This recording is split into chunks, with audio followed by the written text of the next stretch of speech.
오늘은 남정현 군이 유럽의 수학자 중에서 4명을 뽑아서 간단히 소개해 주도록 하겠습니다. 네. 4명에 대해서 조합을 하고 그 결과에 대해 요약을 했는데요. 여기 번호는 딱히 시간 순서와는 상관없이 거기 자료에 나타나는 순서대로 요약을 했습니다. 먼저 코시에 대해서 설명을 하자면 그 평가는 수학자 중 근대적 사상을 가진 최초의 사람이고 창의성이 풍부해서 그 창의성을 견줄 만한 사람이 오일러와 케일리밖에 없었다라는 평가가 있습니다. 근대적 사상에 대해서는 가족의 영향을 많이 받았다고 하는데요. 자세한 내용은 그 당시 상황에 대해서 궁금하신 분은 직접 찾아보시면 좋을 것 같고요.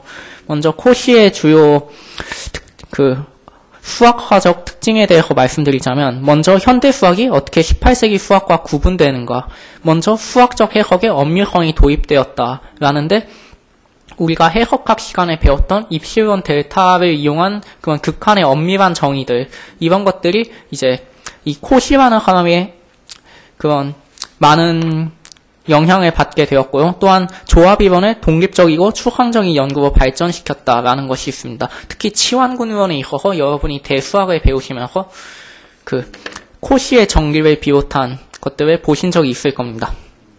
시간 순서대로 여러 일들이 있었는데요. 이 사람도 에콜 폴리테크니크와 관련이 있습니다. 라플라스를 통해서 이제 그 에콜 폴리테크니크의 해석학 강좌의 교재를 작성하는 게 어떻겠냐는 제안을 받아서 작성을 하게 되었고 이것이 나중에 엄밀성의 표준이 되었다라는 평가를 받는 책이 되었습니다.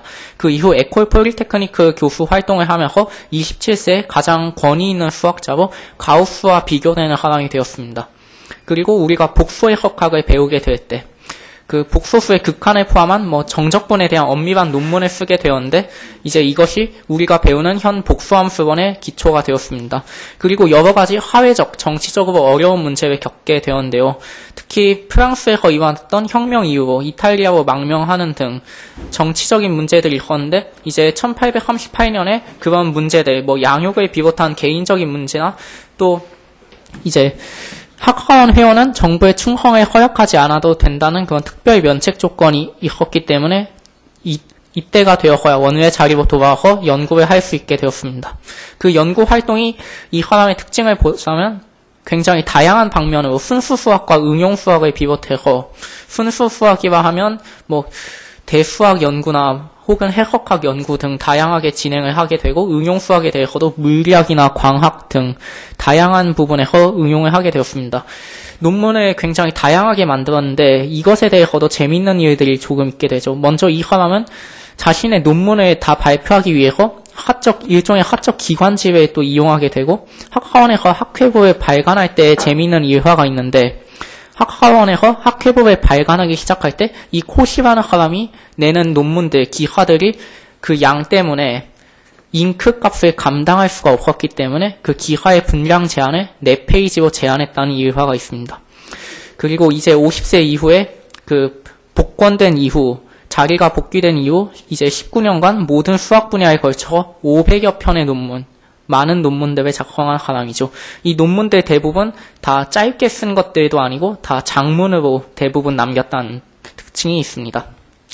다음은 페르마인데요. 페르마에 대한 대표적인 특징, 아마추어 수학자. 특히 이 사람은 우리가 잘 아실 수도 있는데 수학을 전문으로 하는 그런 수학을 직업으로 갖는 사람이 아니었습니다. 오늘의 본업은 법학 관련된 사람이었죠. 이 사람이 이제 한술, 디오판토스가 쓴 아리스메티카라는 책을 가지고 공부를 하면서 여기 여백의 또 기록을 남기고 그런 식으로 연구를 남겼는데요. 이제 이 사람은 이 책을 통해서 30세 이후 자극을 받아서 연구에 취미를 가지게 되었고 이제 프레니클과 같은 사람들과 편집을 통해서 연구를 교류하게 되었습니다. 파스칼과도 편집으로 확률에 대해서 교류했던 사료에 대해서 아시고 계실 겁니다. 이 사람이 이제 이 아리스메티카 책 여백의 연구 결과를 기록했다고 하는데 이게 페르마의 마지막 정리, 아주 악명 높은 정리를 남기게 되었고 이것이 정수론을 많이 발전시켰다라는 건 결과론적으로 알고 있습니다. 이 사람이 이렇게 공부를 취미로 하는 사람이라 그 연구를 잘 발표하지 않았고 그래서 그의 아들 사무엘이 책 여백의 기록을 포함해서 아리스메티카의 새 책을 발간했다라는 기록이 있습니다.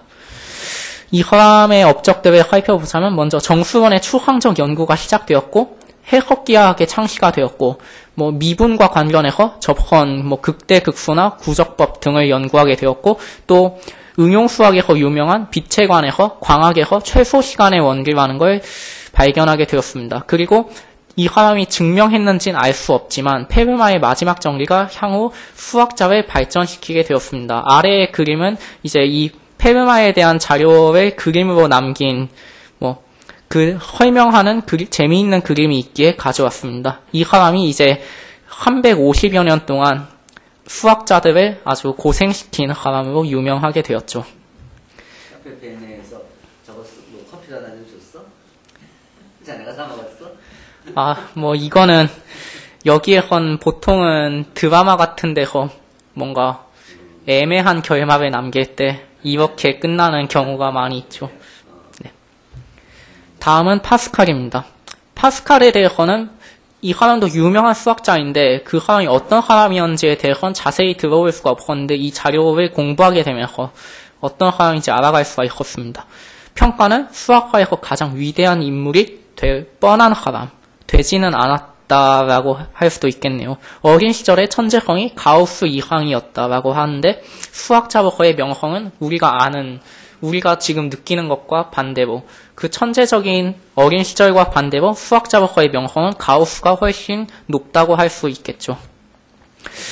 어린 시절 일단 이 사람의 교육 방침이 특이했는데요. 처음에 수학을 배우는 걸 웬만하면 하지 않고 또 라틴어를 비롯한 그런 자료들도 처음엔 배우지 못하게 하다가 오히려 그냥 다양한 자연현상에 관심을 가지게 하게끔 하는 그런 교육 방침에 노출이 되었는데 오히려 수학학습을 배제시켰던 점이 호기심을 불러일으켜서 개인 가정교사를 통해서 따로 물어보면서 공부할 정도로 공부하게 되었는데 이 사람이 이제 21세 이전까지 연구하고 발견했던 것들, 그 업적들을 보면 참 대단한 사람이란 걸 볼 수가 있습니다. 삼각형의 내각이 180도라는 걸 12세 때 발견을 하게 되고 이걸 통해서 유클리드 원론의 복합원을 구하고 그걸로 공부를 시작하게 되었습니다.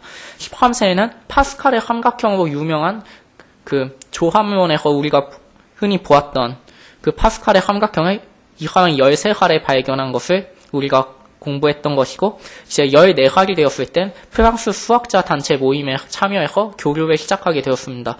16세에 원추곡선에 대한 중요한 정리를 발표했는데 이게 하형기하학의 기본 정리가 중 하나가 되어서 하형기하학의 일종의 시작에 기여했는데요. 이 사람이 썼던 그 정리를 발표했던 것이 너무나 뛰어났기 때문에 그 파스칼의 아버지가 발견해서 쓴 게 아니냐는 의심을 받기도 했습니다. 그리고 1년이 지나선 그 16살 때 만들었던 그 중요한 정리를 통해서 400여 개의 명제를 유도했다는 점이죠. 18세에는 최초의 계산기를 발명하기도 하고 21세에는 이제 물리학에서 유명한 유체에 관해서 파스칼의 법칙을 발견하기도 했습니다. 이렇게 많은 업적을 남겼는데요. 참 안타까운 면이 있는 것이 있습니다. 1650년경 이제 기독교에 심취하게 되어서 연구를 중단하게 되었죠.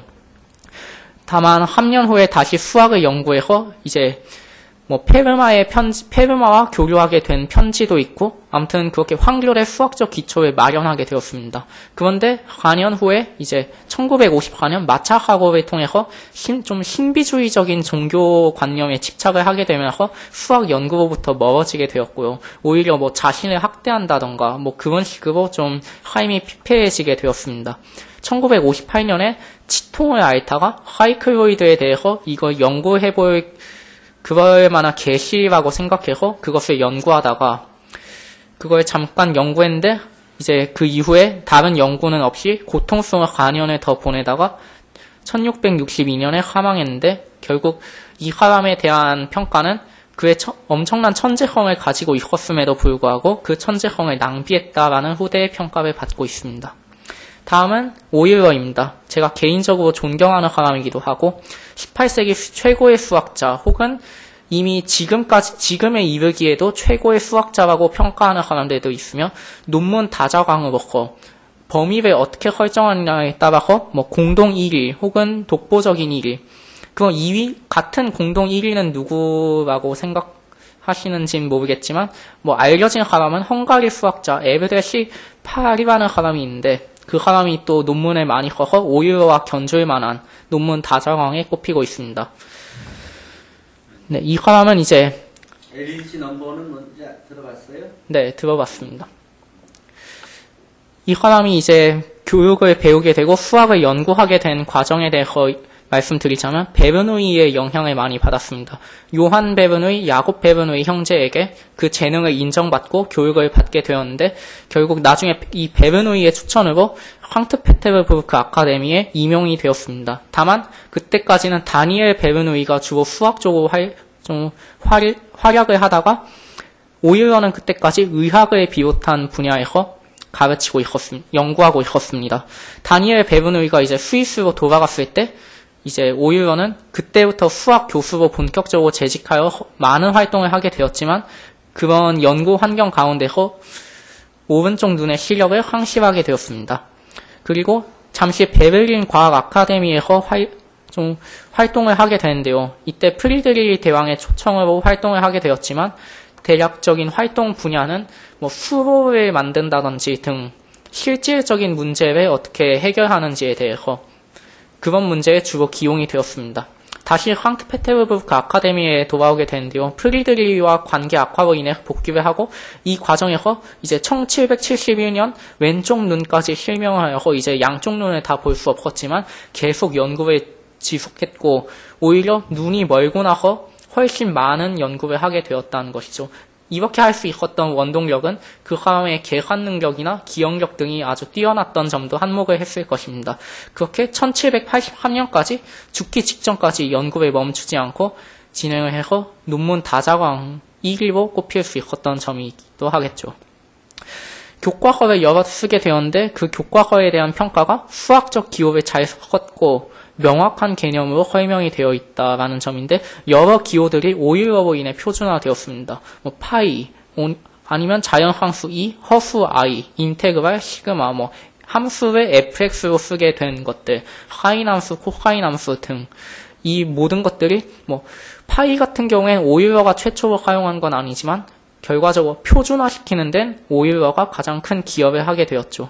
이제 이것은 이후에 기호가 형성된 데 많은 영향을 미치게 되었습니다.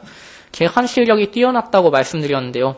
그 계산 실력의 뛰어남을 통해서 페르마 소수라고 알려진 수열은 그건 모두 소수로 알고 있었는데 그것의 반대가 있다는 걸 오일러가 발견하게 됩니다.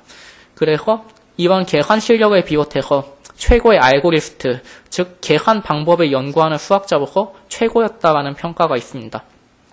그 연구 분야도 굉장히 다양합니다. 해석학부터 미분 방정식, 기타 다른 방정식이나 정수론, 미분기하, 확률, 복수함수 등 굉장히 다양한 업적이 있지만 무한을 다루는 데는 다소 부주의했다는 평가가 있죠. 그렇게 생각해 볼 때 우리가 고등학교 때까지 배웠던 이 수학책은 사실 이 오일러 한 사람의 수학 일기라고 봐도 무방할 것 같습니다. 그 정도로 여러 기초적인 개념들에 많은 영향을 끼쳤었죠. 네, 이상으로 유럽의 주요 수학자에 대한 요약을 발표했습니다. 감사합니다. 수고했어요. 그래요. 근데 이제 유럽 수학자가 주요 수학자가 워낙 많아서 이 네 사람만 얘기한 거로 가서는 이 제목이 적절하진 않아요. 그리고 나라마다도 굉장히 다르고, 그러니까 여러 가지 고려를 해야 되는데, 어쨌든, 학부생이 어쨌든 4명을 우선 소개했습니다. 수고했어요.